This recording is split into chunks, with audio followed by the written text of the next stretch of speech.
Estava hoje refletindo e vivendo nesse dia essa realidade acerca do que é trazido para nós a questão de esperar e a questão de ter esperança.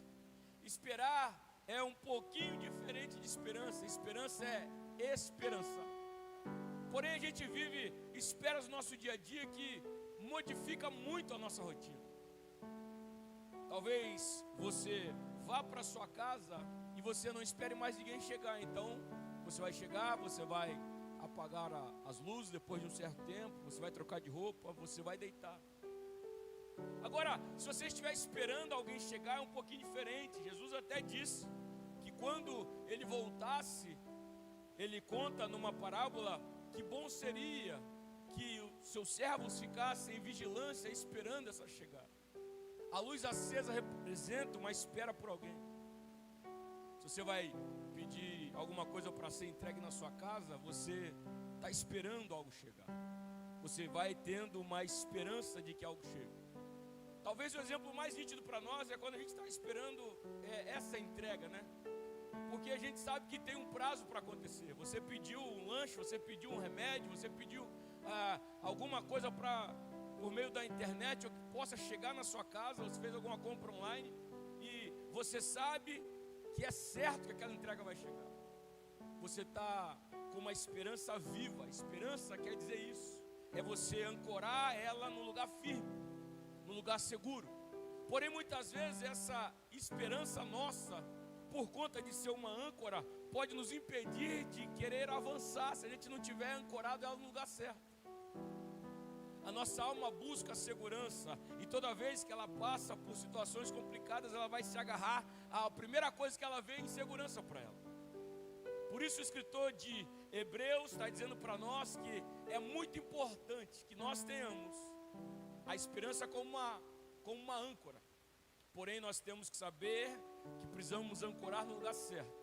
E não há um lugar melhor e um lugar mais certo do que você ancorar numa rocha chamada Jesus. Quando você tem a sua esperança nele, você aprende a esperar numa certeza. Se ele prometeu, ele vai fazer. Se ele prometeu, ele tem poder para realizar. Se ele prometeu, ele tem um prazo para cumprir. Se ele prometeu, eu posso esperar que ele vai fazer. O escritor de Hebreus diz isso para nós, por meio de duas coisas imutáveis, nas quais é impossível Deus mentir. Primeira coisa, irmãos, Deus não vai fazer uma promessa que Ele não possa cumprir. Eu posso fazer promessas que eu não consigo cumprir. Você pode. Muitos ao nosso redor podem, mas o nosso Deus não. Isso é imutável dEle. Ele não pode mentir.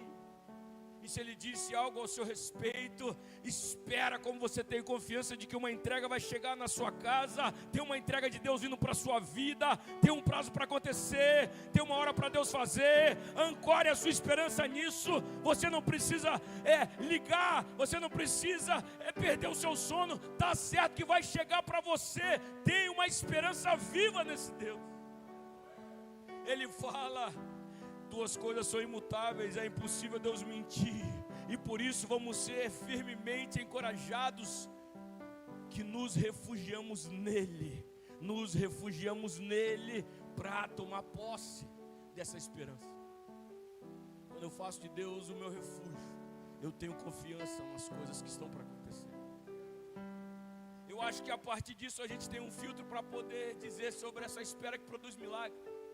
Porque a espera, Deus está trabalhando na confiança, e muitas vezes dá um limite para nós. Mas se a gente não tiver uma esperança, a gente não vai saber o que é esperar. A gente vai achar que é perca de tempo. E o nosso Deus não é um Deus que perde tempo, irmãos. Até na espera você está no tempo perfeito de Deus. Até na espera Ele está te preparando para viver alguma coisa importante. Essa espera não está te atrasando. Essa espera está te preparando para que o Deus faça no tempo certo e perfeito sobre você. Aliás, se nós fôssemos ler alguns versículos anteriores a Hebreus, o exemplo que ele está usando para falar disso é o pai Abraão. Alguém que creu contra a esperança.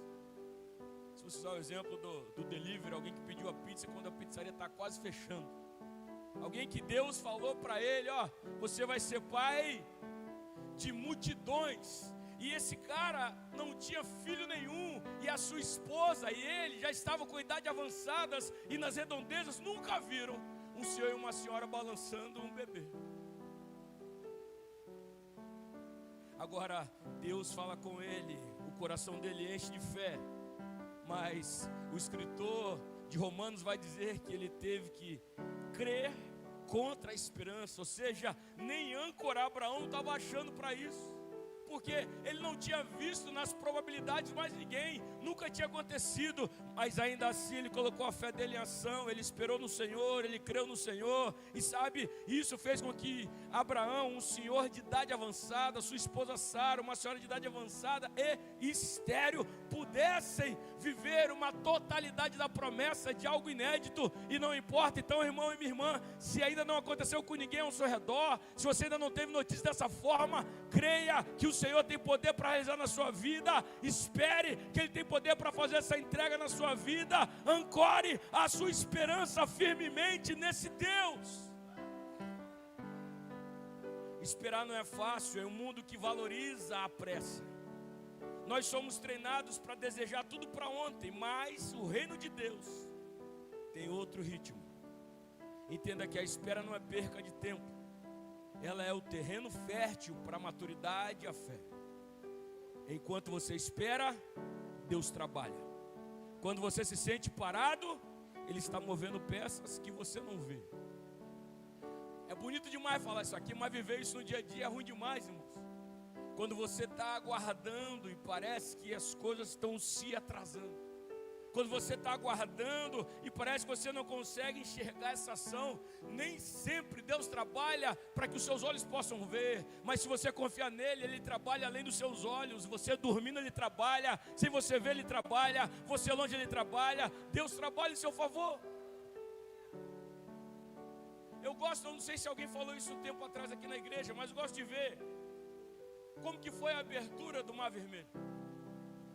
Quando Deus fala para Arão e para Moisés conduzir o povo, e aí quando Moisés chega naquele momento em que está tudo fechado no mar, ele está clamando a Deus, e Deus fala, está clamando por quê, Moisés? Manda o meu povo marchar, estende a vara, toca no mar, o mar vai se abrir. Se você for ler, irmãos, com detalhes, você vai perceber que quando ele levanta o cajado, quando ele toca no mar, o mar não se abre de Moisés para o final. O mar se abre do deserto até Moisés. O vento que é soprado, você vai ver que o vento oriental que é soprado é um vento que está vindo do final para o começo. Ou seja, quando Deus falou para Moisés tocar no mar, pode ser que ele não viu o mar se abrir instantaneamente na frente dele, mas o mar já estava se abrindo sem que ele pudesse ver.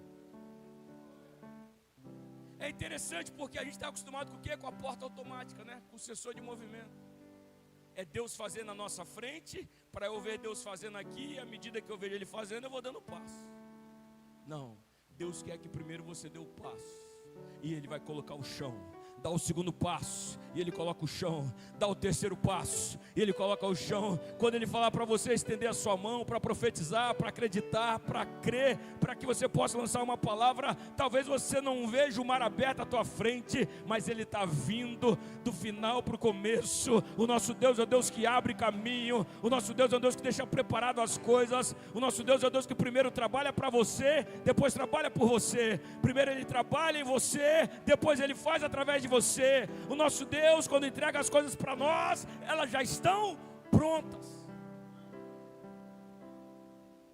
Entenda, irmãos, que Deus não fica dando notícia para a gente enquanto Ele está trabalhando. Deus não colocou o homem na terra e depois com o homem e a mulher na terra falou bem assim: dá licença que eu estou arrumando a terra. Dá licença que hoje eu vou fazer algo aqui. Hoje eu vou começar a colocar uma porção seca sobre essas águas. Hoje eu vou fazer com que tenha luminares no céu para governar dia e governar noite. Espera um pouquinho no canto que eu estou fazendo para você. Primeiro ele criou tudo. Depois que o jardim estava pronto, ele falou: agora a gente pode tirar o homem de dentro de nós, tirar a mulher de dentro do homem, porque nós estamos juntos nisso. E agora que tudo está pronto, eles podem desfrutar disso aqui. Só que a gente quer ver acontecendo, a gente quer ver lançando alicerce, a gente quer ver as paredes sendo levantadas, a gente quer ver o revestimento da pitaco se for possível, a gente quer poder escolher as coisas. Ei, deixa o seu Deus trabalhar por você, anima-te, porque Ele está trabalhando para você, anima-te, você pode não estar vendo, mas eu sei que o nosso Deus está trabalhando. Ele não vai ficar arrumando um cantinho. Aliás, quando tudo é muito precioso que Ele vai fazer, talvez Ele coloque você para dormir, para que Ele possa extrair o melhor de você. Está tudo pronto, o homem está vendo aí, mas eu preciso fazer algo excelente aqui. O homem não pode ver eu fazendo a mulher. Eu quero uma surpresa para ele. Então Adão entra no sono profundo e Deus tira a mulher da costela do homem. Quando ele acorda, está pronto. Deus não quer que você fique observando Ele trabalhar, irmãos. Ele é um Deus que trabalha em silêncio. É por isso que quando você está dormindo, Ele segue trabalhando em seu favor. É por isso que o choro pode durar uma noite inteira, mas a alegria irrompe pela manhã. Porque quando esse dia clareia um dia novo, que o Senhor trabalhou a noite inteira por você. Trabalhou a noite inteira. Davi foi ungido rei e teve que esperar anos para assumir o trono. Bastante tempo. José sonhou alto, mas antes de tudo isso ele viveu poço, viveu escravidão, viveu prisão. Deus não está atrasado, Deus está te preparando.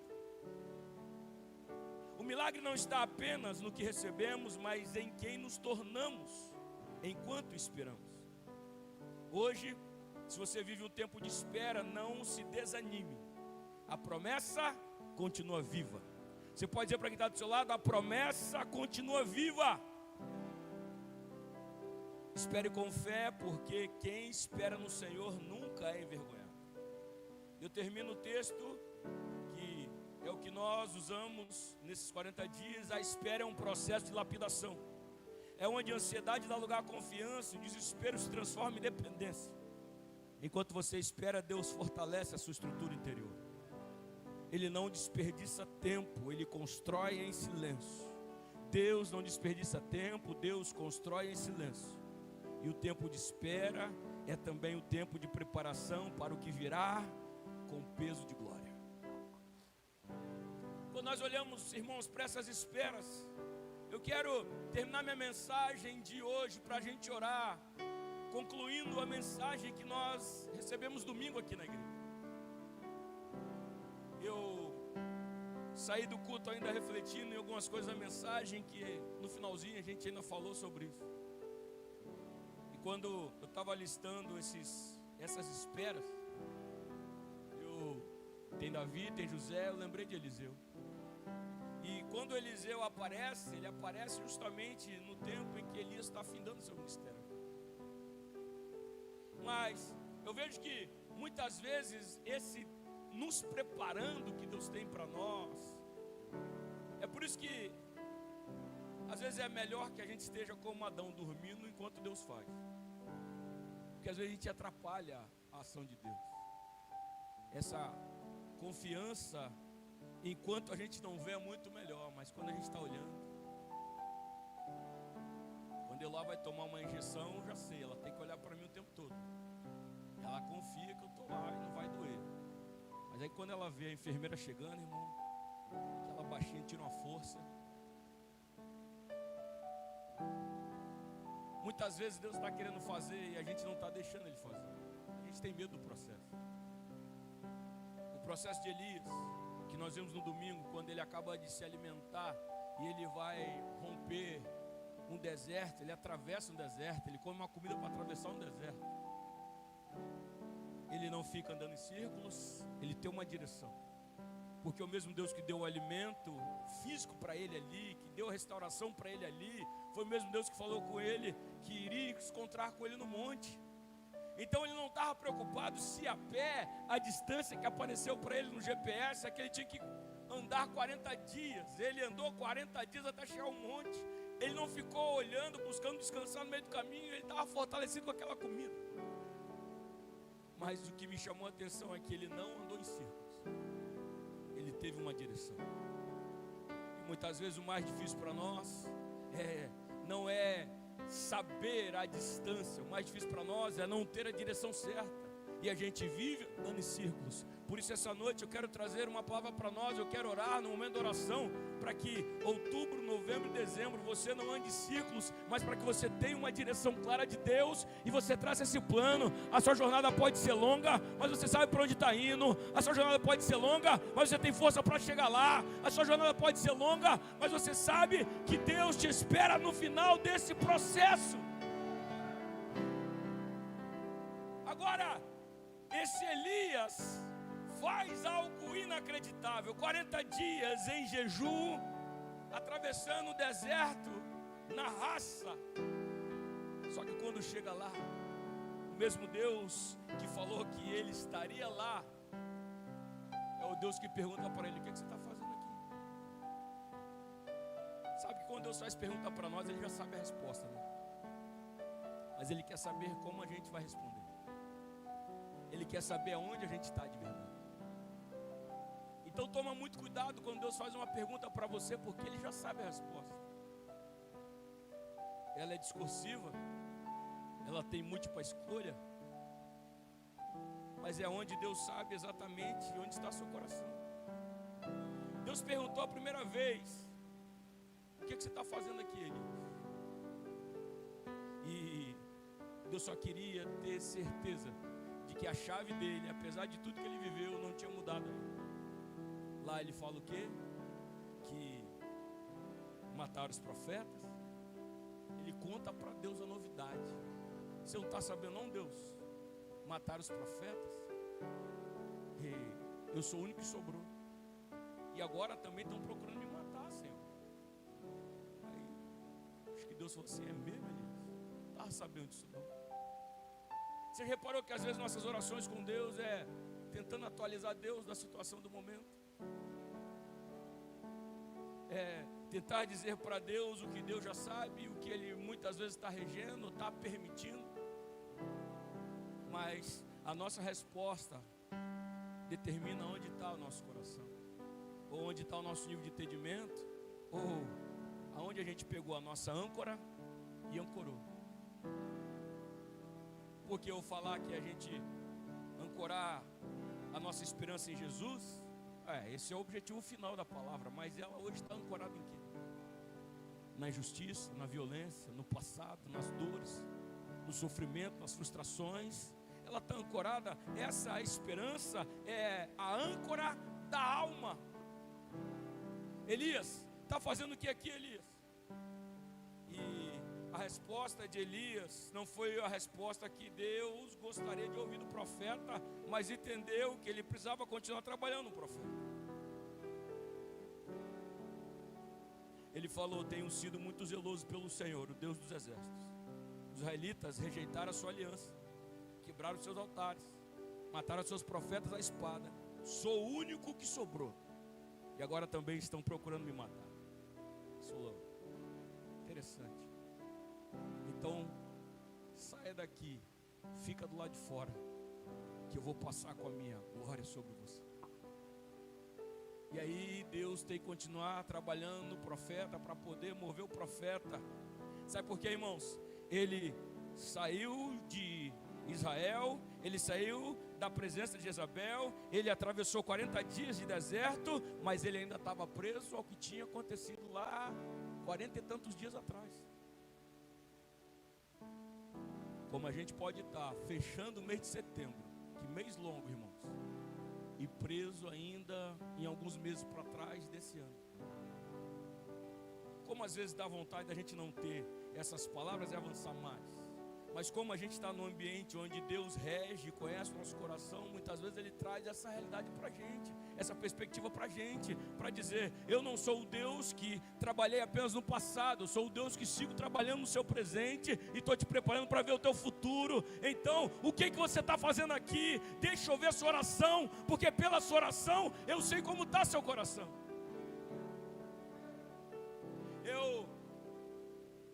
Estou fazendo meu devocional no livro de Atos. E aí, quando eu terminei de ler aquele milagre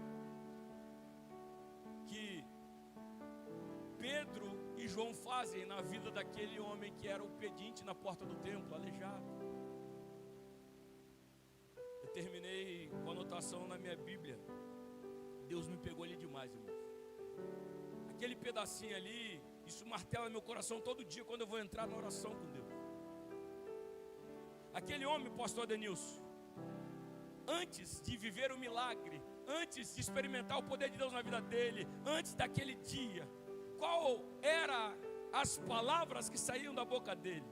O que saía da boca dele, Sônia, era todo dia: me dá uma esmola, me dá uma ajuda, me dá, por favor, me ajuda, tem misericórdia, só uma esmolinha, por favor, me ajuda. Antes dele experimentar o poder do Senhor, antes de ter um encontro com o Senhor, antes de viver o milagre, antes de estar nesse local de comunhão onde a graça é manifesta por poder na vida dele, tudo que saía da boca dele era pedido de esmola. Agora, quando o texto está terminando e aquele homem vai finalmente se levantar e ele vai entrar no templo, a Bíblia diz que ele entra adorando e louvando a Deus. Deus falou comigo: a prova de que você está vivendo comigo é que você para de pedir e começa a louvar e adorar o meu nome. Nós estamos na presença de Deus ainda como aqueles que pedem esmolas, ou nós estamos na presença de Deus como aqueles que adoram o Senhor? Pela sua petição, pela sua oração, pela sua forma de se portar diante do Senhor, eu vou entender onde está seu coração. Deus entende onde está o nosso coração. Eu sou irmão que tem dia que dá vontade de você pedir uma esmola, você fala só para passar o dia, só o paliativo, mas Deus está dizendo: você está comigo ou não? Porque se eu toquei em você, o que sai da sua boca não é mais um pedido de ajuda, o que sai da sua boca é um louvor de gratidão ao meu nome, o que sai da sua boca é um louvor de adoração ao meu nome, o que sai da tua boca é você saber que eu sou santo, que eu sou suficiente, que eu sou soberano e que eu sou Senhor sobre a sua vida. O que você faz aqui, Elias? Deixa eu saber como é que está o seu coração. O que Deus faz no processo dele? Você lembra aí? Se eu lembrar eu te falo. Quando ele sai, a presença de Deus passa. Primeiro vem um vento forte que separou os montes, esmigalhou as rochas diante do Senhor. Mas o Senhor não estava no vento, embora o vento passou. Depois do vento houve um terremoto, mas o Senhor não estava no terremoto. E depois do terremoto houve um fogo, mas o Senhor não estava nele. Sabe, muitas vezes essas coisas que aparecem, passam na nossa vida, fazem estrago, chamam a nossa atenção, mas nem sempre Deus está nele. Deus só falou: a presença vai passar. E Elias pensou: eu conheço esse Deus poderoso que faz tudo isso, ele deve estar aqui nesse vento, ele deve estar aqui nesse terremoto. No fogo ele está. Deus não está. Mas o que aconteceu? Tudo isso preparou para Elias ter uma sensibilidade para encontrar Deus depois do vento, para encontrar Deus depois do terremoto, para encontrar Deus depois do fogo. Ei, se está passando o vento forte na sua vida, tenha sensibilidade, Deus está chegando. Se está passando o terremoto na sua vida, sacudiu tudo, tenha esperança, Deus está chegando. Se você está vendo o fogo vindo e você ainda não encontrou o Senhor, continua procurando, daqui a pouco Ele está chegando, daqui a pouco Ele te encontra. Comece a colocar sua esperança nele, porque Ele falou que ia passar com a presença dEle.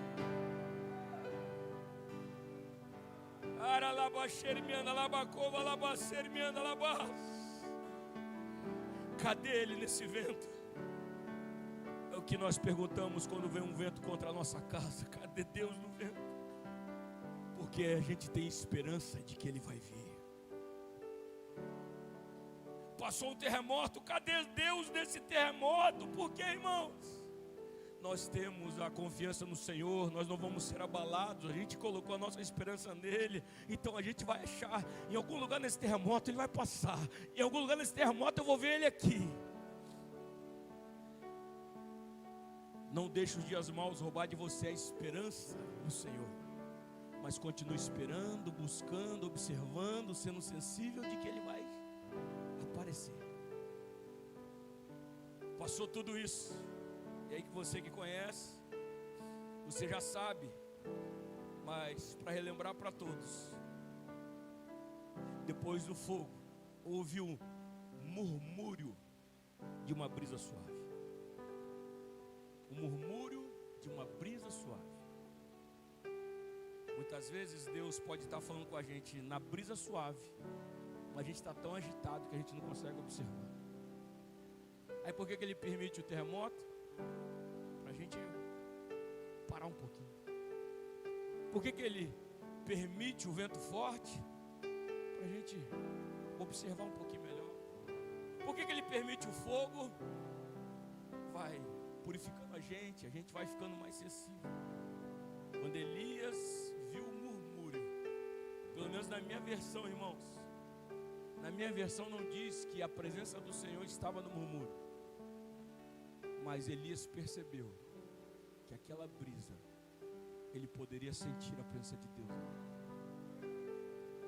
A mesma brisa que soprava no jardim, na viração do dia, e falava com Adão e Eva.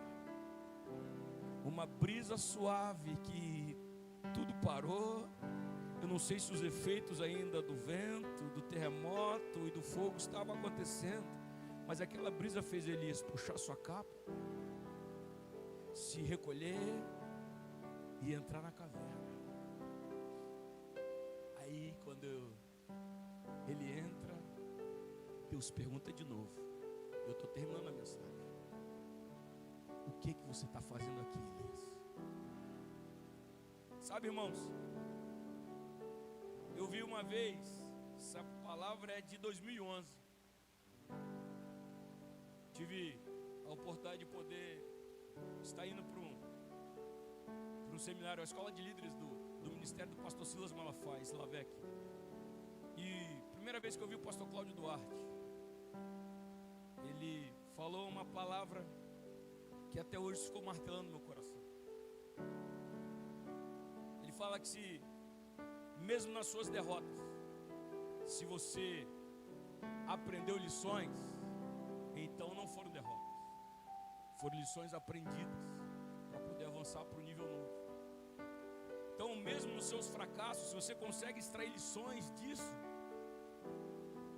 você não teve um tempo desperdiçado, você agora avançou e sabe que aquilo ali não dá certo, você caminha para o novo.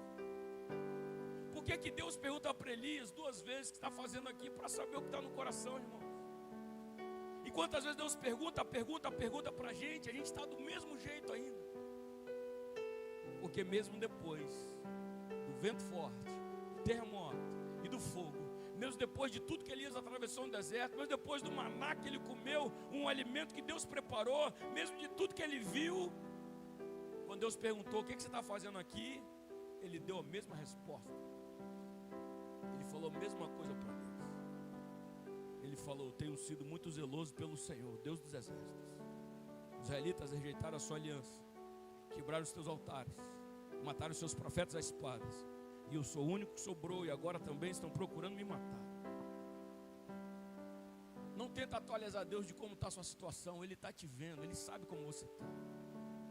Agora, quando você entrar na presença de Deus, busque saber qual a atualização dele para o próximo passo da sua vida. Deus não quer que a gente fique na presença dele lambendo nossas feridas, revirando nosso passado. Não tem mais nada que possa sair do seu passado para você, irmãos. O seu passado não é um baú de tesouro para você. O seu passado não é você enterrou algo, agora está procurando. Você não vai achar nada de bom lá, por isso está no passado.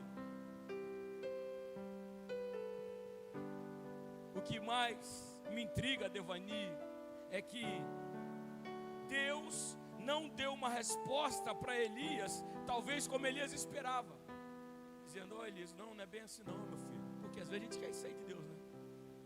Não é bem assim não. Deus primeiro deu o próximo passo para Elias. Depois que Deus deu o próximo passo para ele, viu que ele estava disposto a dar o próximo passo, Deus explicou o passado para ele.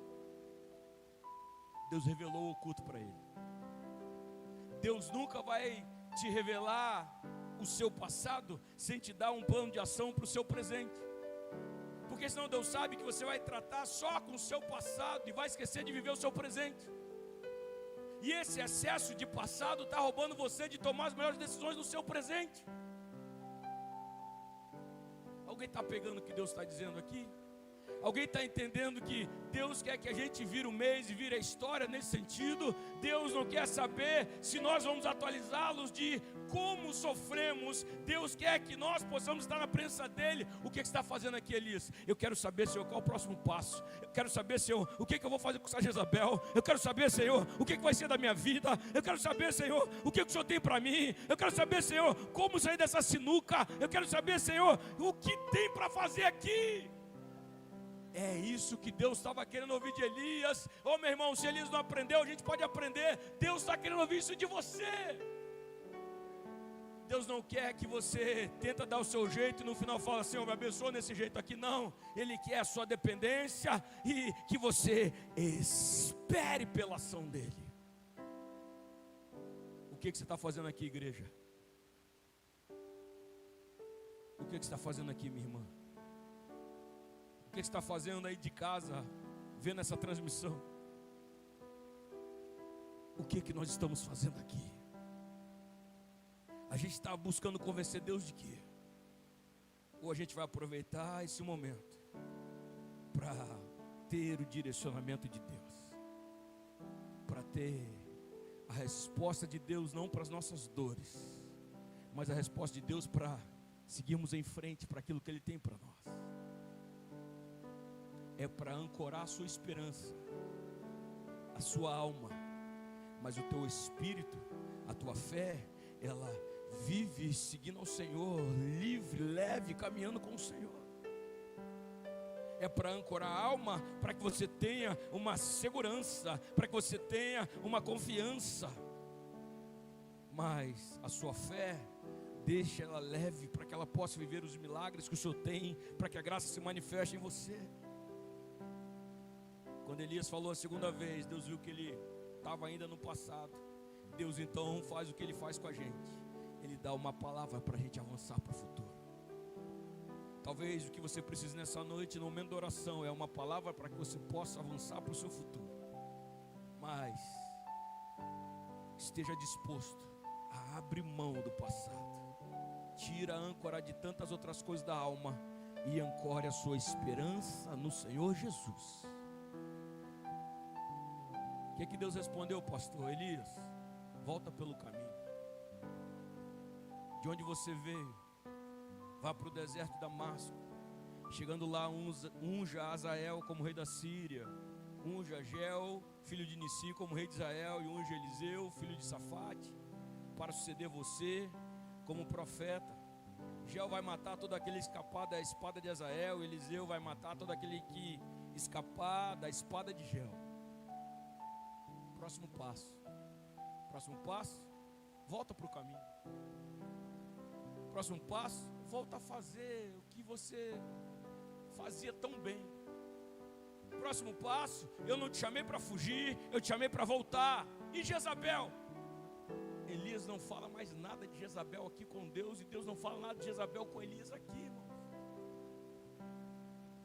A palavra que Deus fala, volte para o caminho, começa a tratar o coração de Elias. E agora Jezabel não é mais problema dele. E a sentença de Jezabel não é mais conversada com Deus.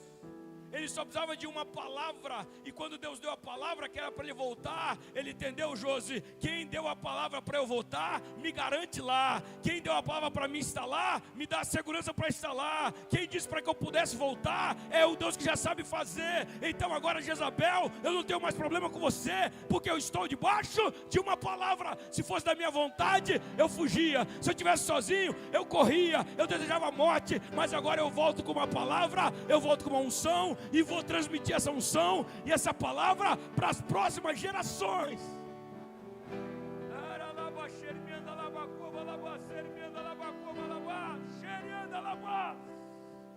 Você aceitou a palavra? Está resolvido com o próximo passo? Está pronto para dar o próximo passo? Aceitou dar o próximo passo? Aceitei. Então agora eu respondo o seu passado. Então agora eu te dou a resposta do seu questionamento.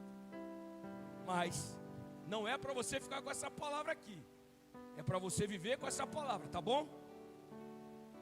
Elias, você vai fazer tudo isso, mas saiba, já que você tentou me atualizar, deixa eu te atualizar. Eu fiz sobrar 7.000 em Israel, todos aqueles cujos joelhos não se inclinaram diante de Baal, e todos aqueles cujas bocas não beijaram. Você falou que foi o único que sobrou? Mataram todos? Não, Elias, tem 7.000 escondidos. Eu não preciso te dar notícias sobre os que estão escondidos. Os que estão escondidos, quem guarda sou eu. E sabe, irmão, a gente está querendo saber muito de Deus, e Deus está falando assim: foca no seu chamado, foca no seu caminho, foca na sua jornada, porque com isso você vai chegar e vai fazer coisas grandes. Vou fechar a Bíblia, porque senão eu falo que vou terminar, daqui a pouco começa a mentir. Se coloca de pé para a gente terminar. Mais fácil. Pedro negou Jesus, não foi? 3 vezes. Jesus restaura Pedro 3 vezes. Tu me amas? Amo, Senhor. Apacenta minhas ovelhas. Pedro está restaurado. Aí, Júlio, depois que Pedro está restaurado, Pedro está caminhando com Jesus. Senhor, estou restaurado, obrigado. Aí ele vê João chegando. Aí Marquinhos sabe direitinho a hora. João está passando. Isso aí, obrigado, João. Fica aqui, João. Não pode bateria não, João. Pedro está andando aqui com Jesus. Ei, Jesus, obrigado pela restauração. E o que vai ser do Marquinhos? O que vai ser do João? Sabe o que Jesus faz por ele? Pode dar para a bateria agora, obrigado. O que eu quiser fazer na vida dele é entre eu e ele. Quanto a você, me segue. A gente quer entrar na presença de Deus para poder dar pitaco na vida de outras pessoas, irmãos. Começa a focar no seu relacionamento com ele. O que ele quiser revelar para você, ele revela. Mas é como Elias, Senhor, 7.000. Tem 7.000 ainda. Eu escondi os 7.000. Você não viu porque ele estava escondido. Existe um tempo que Deus esconde todo mundo de todo mundo, irmãos. Mas quando Deus manda todo mundo aparecer, a gente sai das nossas cavernas, a gente sai dos nossos desertos, a gente sai dos nossos montes, a gente sai dos nossos vales, a gente sai dos nossos quartos, a gente sai dos nossos escuridões, a gente sai de onde for, porque quando Deus dá uma palavra, nós ouvimos a palavra e nós se movemos por essa palavra. Então, eu pedi para você ficar de pé, porque eu quero orar por você. Eu quero findar esse mês de setembro. Eu quero findar esse ciclo de deserto. Eu quero findar esse ciclo de Jezabel. Para de olhar para a ameaça e começa a lembrar que você está se movendo debaixo de uma palavra. Debaixo de uma palavra. Eu não quero voltar, mas se Ele falou para eu voltar, é mais do que motivação, irmãos. É uma disposição que volta, porque eu sei em quem tenho crido. Eu sei que quando Ele fala, tudo se move. O que Ele fala não é uma ordem que eu faço forçado, obrigado. Quando Ele fala, eu me movo nessa direção. Deus tem uma palavra para a sua reta final de ano. Levanta as suas mãos nessa hora. Se renda ao Senhor nessa noite. É tempo de você entregar seus questionamentos para Deus. Ele responde quando Ele quiser responder.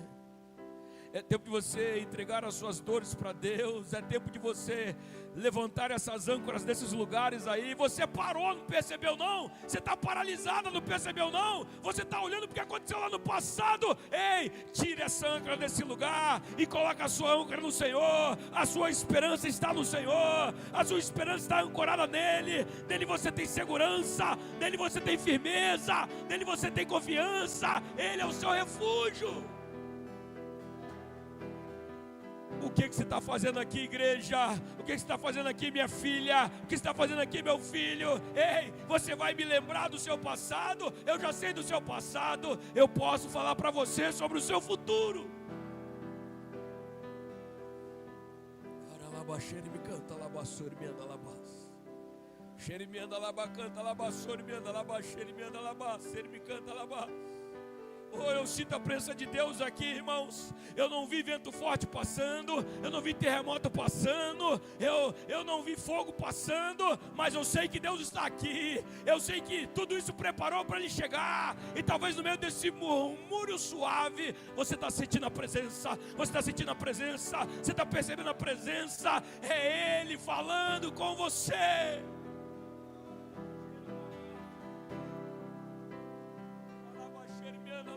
É Ele falando com você, é Ele dizendo volta, é Ele falando tem unção ainda aí, é Ele te mobilizando, é Ele te direcionando, é Ele te dando o próximo passo. Você não vai voltar de qualquer jeito, você volta revestido.